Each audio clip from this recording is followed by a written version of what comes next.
அதாவது எங்கள் புரட்சி தமிழர், எங்கள் பொதுச் செயலாளர், பிரதான எதிர்க்கட்சியினுடைய தலைவர் ஐயா எடப்பாடியார் அவர்கள் வந்து அதை சொன்னதை அதையும் நீங்கள் சொல்லணும்.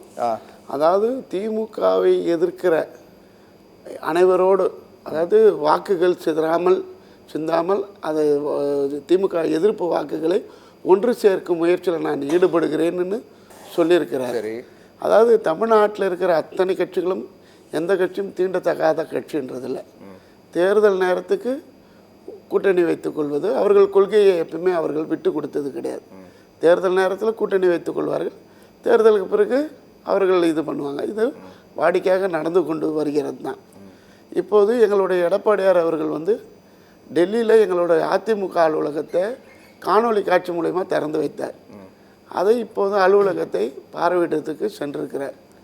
அதே போல் இந்தியாவினுடைய உள்துறை அமைச்சர் திரு அமித்ஷா அவர்களை வந்து சந்திக்கிறார். ஏன் சந்திக்கிறாருன்னா, திமுக வந்து தொகுதி வரையறை சீர்திருத்தம் இப்படிலாம் சொல்கிறாங்க. நீங்கள் ஏற்கனவே அவர் கோயம்புத்தூருக்கு வரும்பொழுது அமித்ஷா அதுக்கு விளக்கத்தை கொடுத்து விட்டார்.